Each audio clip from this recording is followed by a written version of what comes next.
Now let's talk a little about the overthrowing of Tony Abbott. Now Malcolm Turnbull seemed to love to put the knife right in the middle of his spine. This is not an easy day for many people in this building.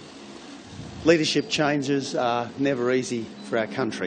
And nothing more than for the simple reason that Tony Abbott did not want to sell out his nation to corporate bankers and China. But many other politicians in his party, including Malcolm Turnbull, who are nothing but treasonists with a capital T, wanted to overthrow him and put someone else in his place. Unfortunately, Malcolm Turnbull seemed to be the perfect candidate to do so. These snivelling little cock puppets then devised a plan which they put into action: overthrow Tony Abbott, put Malcolm Turnbull in his place. Then they could sign the agreement which pretty much sells Australia out the door.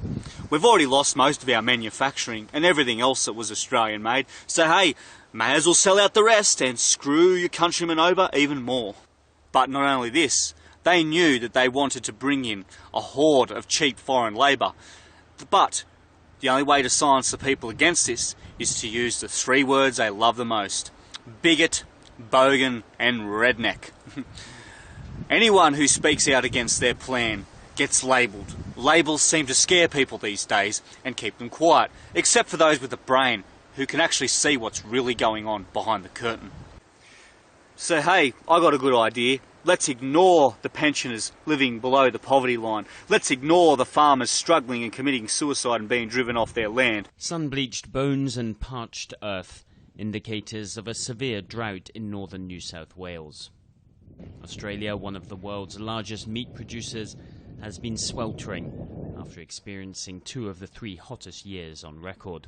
Let's ignore our soldiers suffering from PTSD and hardly getting any decent help from the government. Let's ignore all our homeless on the streets who are not being housed, who are not being fed. And let's just worry about refugees from another nation who come here, then complain about our way of life and how we have to change to suit them. Because hey, it doesn't matter that farmers slave their guts out and they put the vegetables and meat on our supermarket shelves. Even you far left-wing vegan crazies out there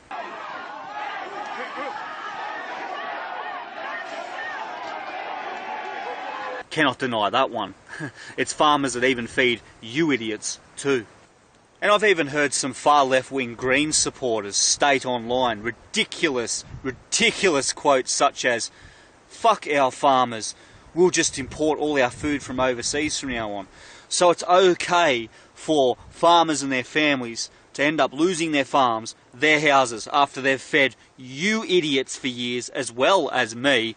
It's okay for you to want them driven off their farms, their families to end up living in poverty. The very things that you are supposed to stand against, which is poverty and all these other things, yet only when it suits your agenda to allow mass immigration into Western nations from the third world, which is mostly incompatible with our democracy, as many of them are from an Islamic background.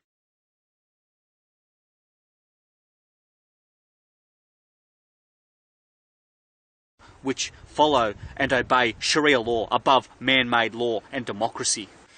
I'm sure if we keep following this ridiculous, retarded fucking trend, our country is going to end up in the gutter very, very quickly.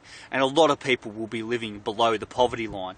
And those who actually supported this to happen are going to be sitting there, scratching their heads going, how did this happen? Why did this happen? Oh my God, let's have a cry.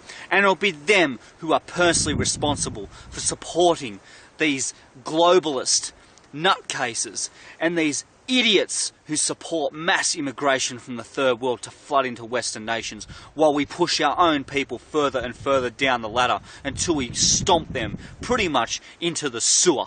I am Sherman Burgess and this is OzConspiracy.com. It's time to open your eyes and wake up. The reality of things is a lot different from the brainwashed garbage that the media pushes down your throat. Have a good one.